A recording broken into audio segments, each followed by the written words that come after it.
Hello, friends and family. Welcome back to another episode of the podcast. First, some good news. The organization we're highlighting this week is G's for GIs. I'm continuing my streak of Brazilian Jiu-Jitsu related organizations. G's for GIs was founded in 2015. And what they do is send gis, primarily jiu-jitsu gis, but it looks like also some other martial arts gis perhaps, to what they call oath takers. That's active military members, veterans, first responders, people who take an oath of service. Their focus is suicide prevention. That's something that always hits me pretty hard when I hear of people. I have had some people that I know a little bit who have been affected. Their families have been affected by family members, friends who've served in the military, come back with post-traumatic stress disorder or are dealing with other mental health issues in general. I think I try to highlight frequently on this podcast the importance of mental health. It's a big focus. We talk about with our family time, those sorts of things. And there's not enough resources available for anyone. And it's heartbreaking in any situation, but particularly heartbreaking when you have people who are taking some sort of oath of service, who are committed to a sense of duty, and don't have resources available to them to help manage the trauma that they deal with. I like that this organization is trying to help with that terrible situation by promoting the type of camaraderie, fellowship, family feeling that occurs in the military and amongst people who work demanding jobs where their lives are on the line. In those situations, there is that communal aspect, and when people leave those settings, sometimes they don't know where to turn. They don't have a way to replace that. So I very much like that they're trying to bring people into the martial arts community, the Brazilian Jiu-Jitsu community, because there is that camaraderie, there is that fellowship, there is that support system. And they're trying to do it in a simple way, but a meaningful way, by sending gis to veterans, military members, first responders, and encouraging them to join a local martial arts school. There are a lot of different ways people can support gis for GIs. They can donate money. They can organize a gi drive. They have different events. Their website is gisforgis.org. So it looks like G's for G's, just the letters GIS, the number 4, GIS.org. That's G's for GIs. This is Family Time 105, and we're going to do some goal reflection. The beginning of this school year was during our third week of the school year. We set some goals. This falls under our self-management social emotional learning standard. I asked my students to set some specific goals for this school year. And we also kind of had some general discussions about what they wanted to get out of the school year. That is one of the great things about being in education and just the academic calendar in general. It has these cycles. I love that. Maybe I'm biased because I've spent almost my entire life in school, either as a student or then as a teacher and a coach. I like the seasons. I like the cyclical nature of the school year. There's a different feel at the beginning of the year than there is in February, than there is in May when a school year is about to end. Because I'm a coach, the football season or the track season have a different feel. I like that things change, but there's a routine. It's sort of like the changing of the seasons, that we expect some different things. There's some different things about summer and winter. There's some things we can kind of rely on, but there's enough change. There's consistency and there's change. And one of the things I think is great about that is we have kind of built into the school year points where we can reset and assess. Maybe it's the end of a quarter, the end of a semester, of course, the end of the school year, where we can look back and sort of examine. Maybe it's, I've been struggling in this class a little bit, or I could maybe put a little more effort into my homework. So this quarter, I'm really going to do that, but there's at least a little bit of a reset. Maybe it's this season, these are really the goals, whether it's athletics or other extracurricular things. This is what I'm really focusing on for my extracurricular time. I like that there's that opportunity to reset.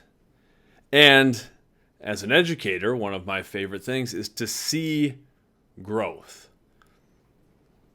I see it every day. It's so funny when I get students who come in 6th grade, and I get to work with them until they graduate 6 years later, really kind of 7 school years I get to know them.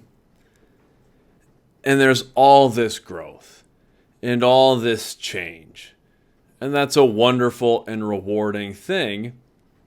And I want my students to spend some time just reflecting.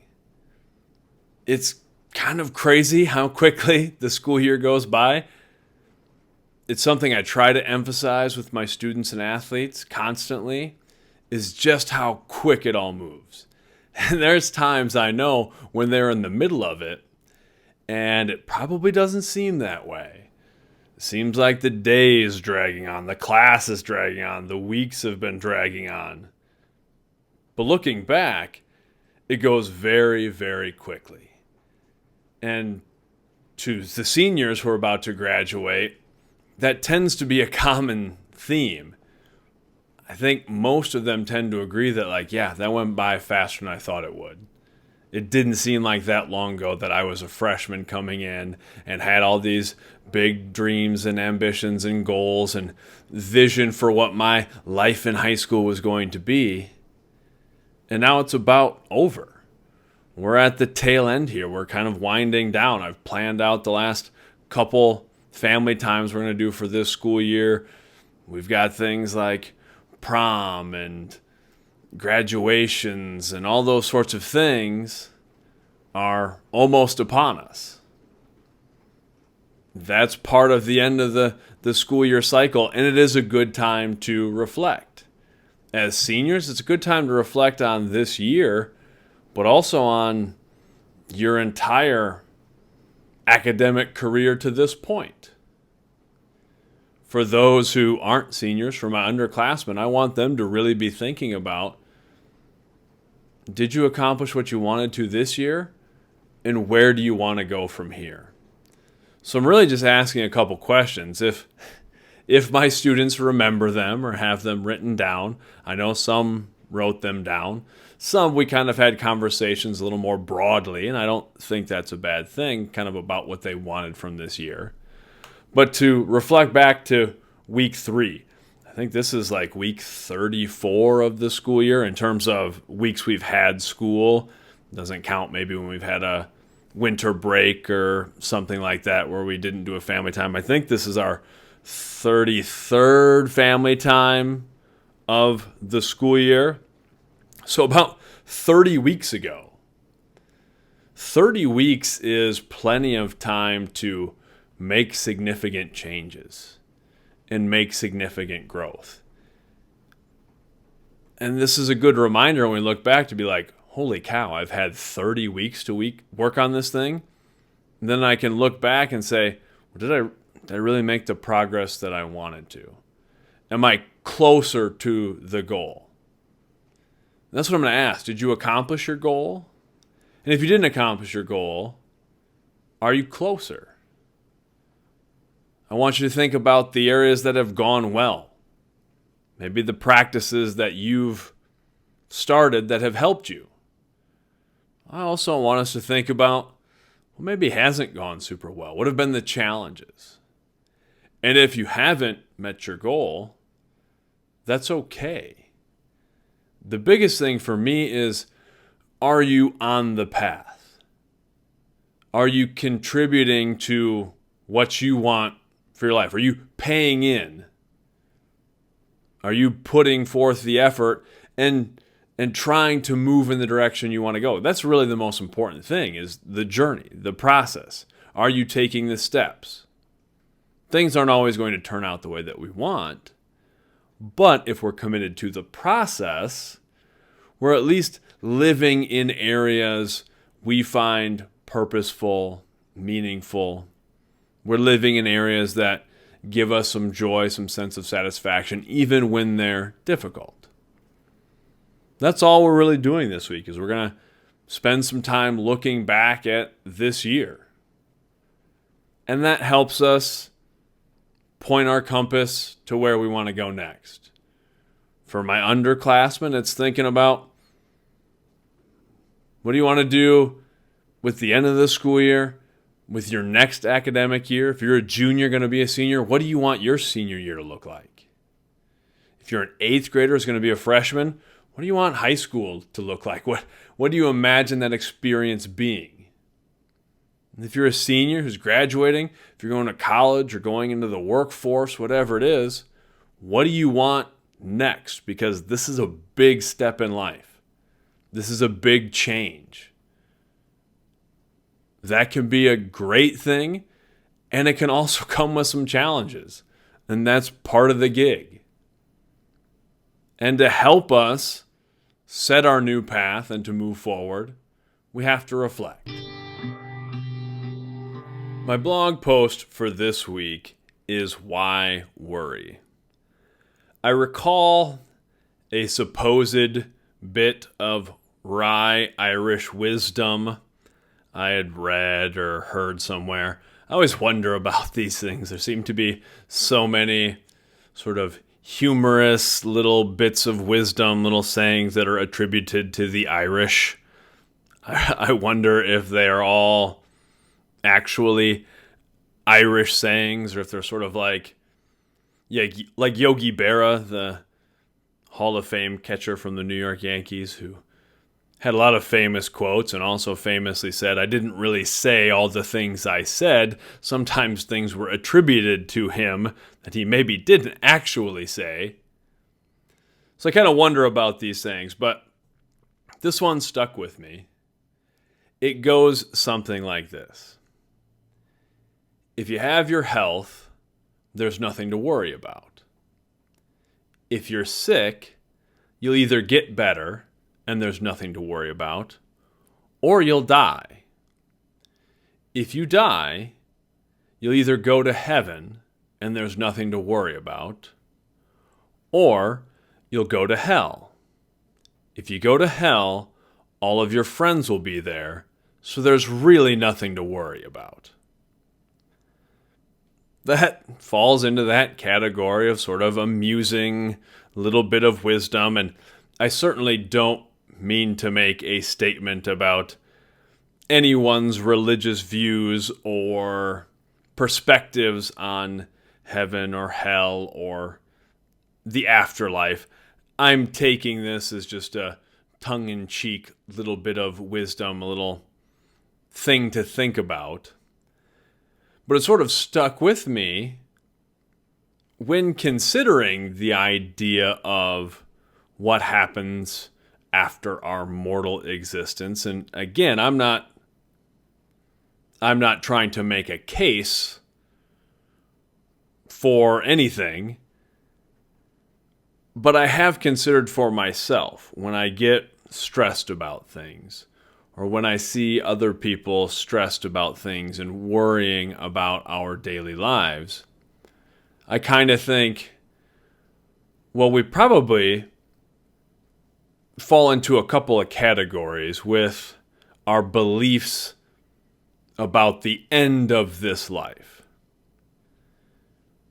We either believe in some sort of afterlife or something after this mortal existence, whether it is a heaven or some version of an eternal life beyond the physical, or even if it's a reincarnation, a deep connection to karma, those sorts of things. We either believe in something after this life, or the other camp, we believe that there's nothing, that this is it, this is the end, that there's nothing, there is no afterlife. With either belief system, and I know there's many nuanced beliefs about life after physical existence or what happens when we die. So I'm not trying to downplay or oversimplify anyone's beliefs, but if I'm just thinking of those two things, that yes, we either believe in something after the physical life, or some people know we don't believe in something after the physical life. Both situations to me seem like good cause to not worry so much. If we believe in a life after this one, some sort of eternal life, some sort of heaven, some sort of reincarnation, whatever it is, it seems to me we should spend less time worrying about the petty things that too often drive us in our daily existence. We should be focusing on the eternal aspect of our existence, because our physical existence is incredibly short when compared to the idea of eternity. So it's sort of like gritting our teeth and pushing through a difficult workout or a difficult emotional situation, because we can tell ourselves, well, this will be over soon. I'm going to do my very best for this limited amount of time that I have to endure this. Our physical existence is then the same with compared to eternity. It's this tiny raindrop in a vast ocean. So we should be setting aside our petty indifferences and our hate and our anger, all of these things that take us away from doing right and good, that will help us, that will lead into the eternal existence of our soul or whatever it might be. On the flip side, if we don't believe in anything beyond this existence, this physical existence, that also seems like a good reason to not waste time on trivial things, to not waste moments of our lives worrying. I'm not saying that we shouldn't get emotional about things. I'm not saying that we shouldn't have convictions and feel strongly about things. But worrying has never made a lot of sense to me. That's not to say that I don't do any worrying. But worrying doesn't solve any problem. It doesn't help us. I feel the same way about complaining. Complaining about something doesn't change it. We need action to make change.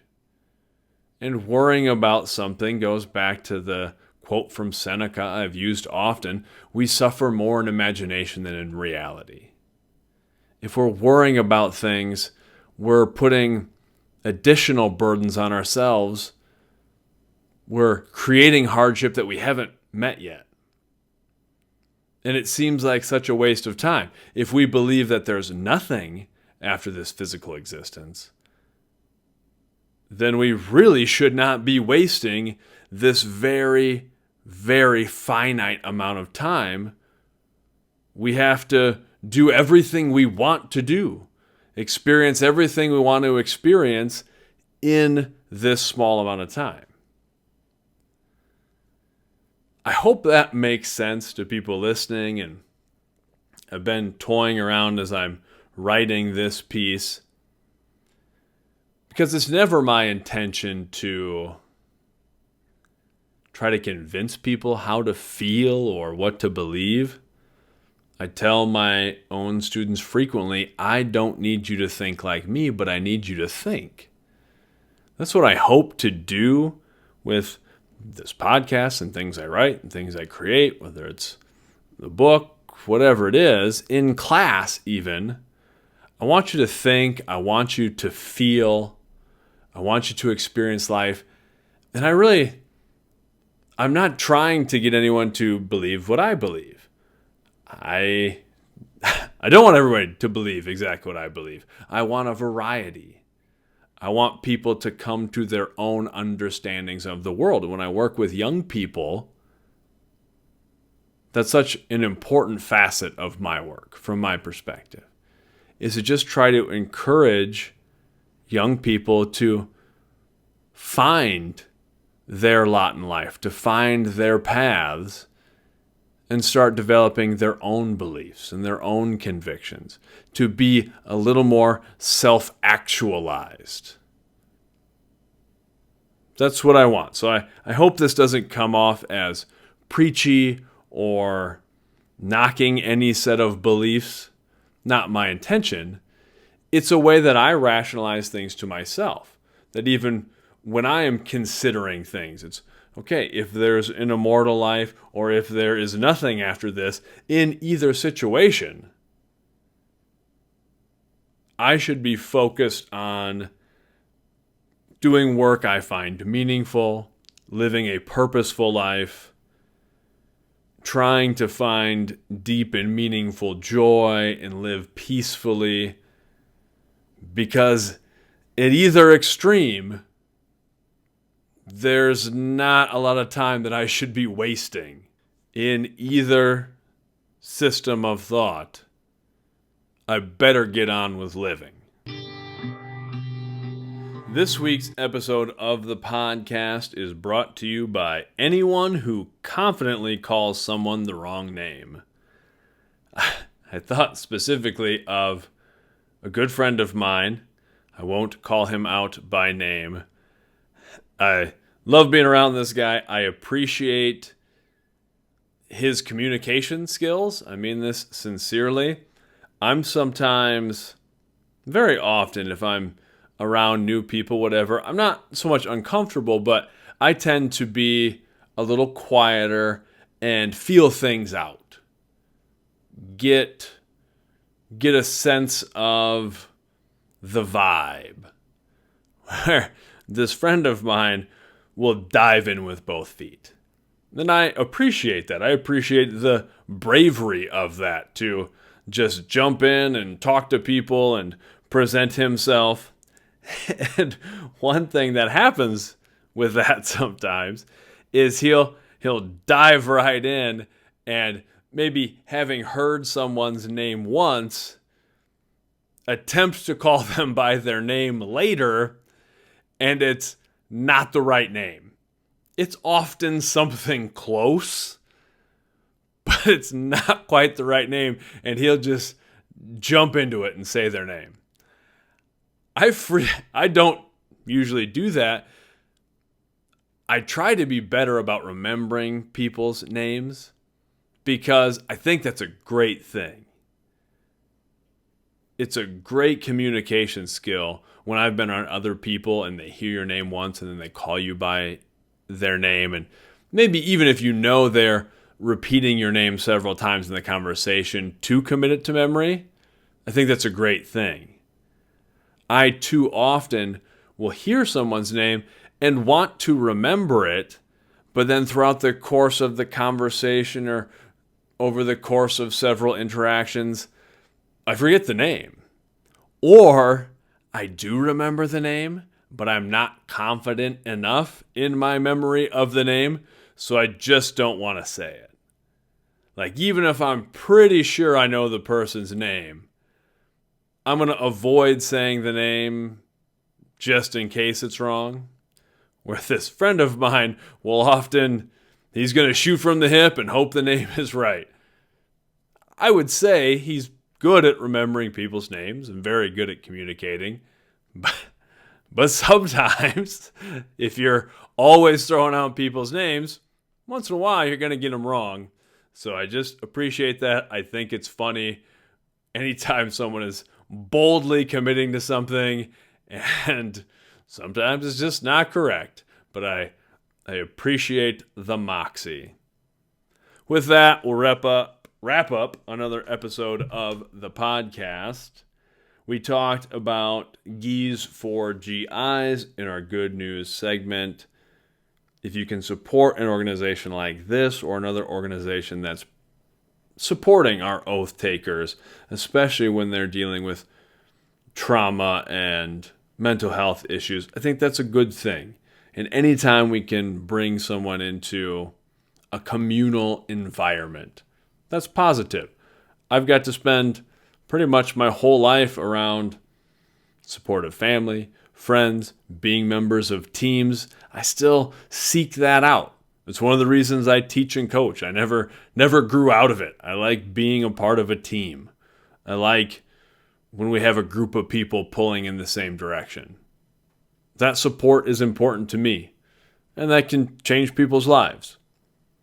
We talked about goal reflection during our family time segment. The end of the school year is a great time for me to reflect, think about things I want to do better, think about relationships I built with students this year, think about relationships that I would have liked to have supported more. We talked about worrying and why maybe, regardless of what we believe, we should spend less time worrying and focusing on trivial things. Until next time, feel free to check out any of the other media stuff.